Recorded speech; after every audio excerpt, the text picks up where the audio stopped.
Over the past few days, you've been learning many different structures of poems. You know that some poems are shaped like lists, some are back and forth conversations, and some poems tell stories. When you study a poem, there's something else to notice also.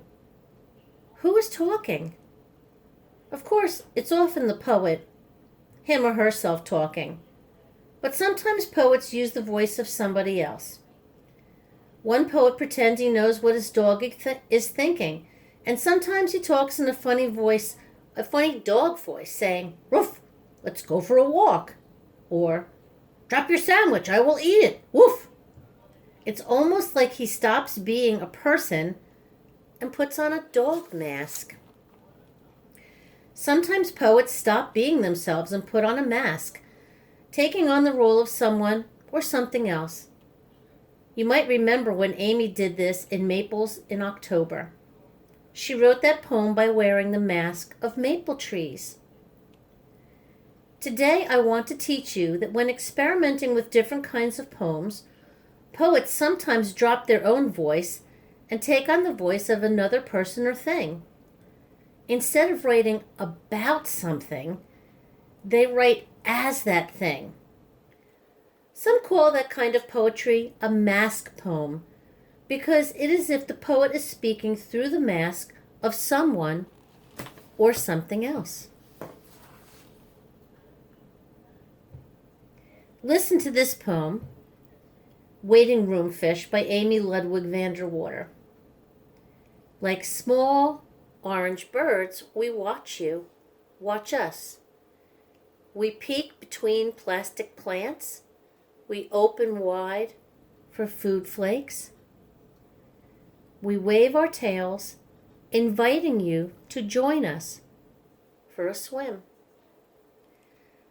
Do you think that the poet is wearing a fish mask, talking in the voice of a goldfish like the ones in a waiting room aquarium? Notice that by talking in the fish's voice, she forces us to see through the fish's eyes, to consider what the fish must be thinking and feeling. I never really thought about what must go on in the mind of a waiting room fish until I read this poem. We peek between plastic plants. What new thing did you realize considering a fish's point of view? This mask poem has really gotten all of you to see the fish tank and how the fish tank and what the point of view of the fish is. Maybe you're thinking, I felt like I wanted to swim with them. I didn't ever think that fish watch us. I think it's funny that they want us to swim with them. Poets give these feelings on purpose. By writing through a mask, a poet can help readers understand different points of view. And that's really important stuff.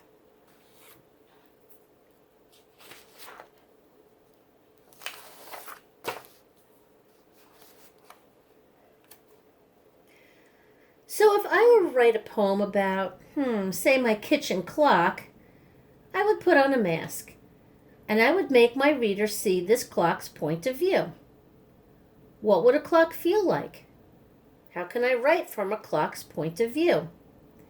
Here are a few things I jotted down.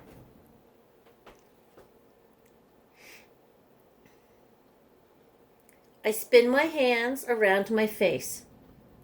You look at me. Everyone looks at me. I know the time. Time to start. Time to stop. Time for lunch. Time for art. I spin my hands. Tick-tock. Poets, did you see how I put on the mask of this clock? I used its voice to make the reader consider what this clock probably thinks and feels.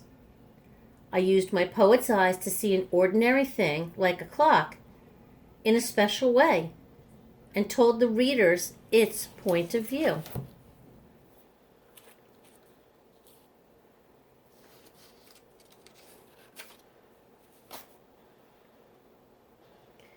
Before you begin writing today, read through the poems in your folder, thinking about who the speaker is, and the different poems you like best. When you read others' poems, you can learn about how they write mask poems as different people and objects and animals. Other poems can give you ideas for your own poems. When you write your own poems, ask yourself, who will the speaker be in my poem? Will I wear a mask? If you want your reader to feel a certain way when reading your poem, pretending to be someone or something else writing through a mask may help you bring out the feeling of your poem.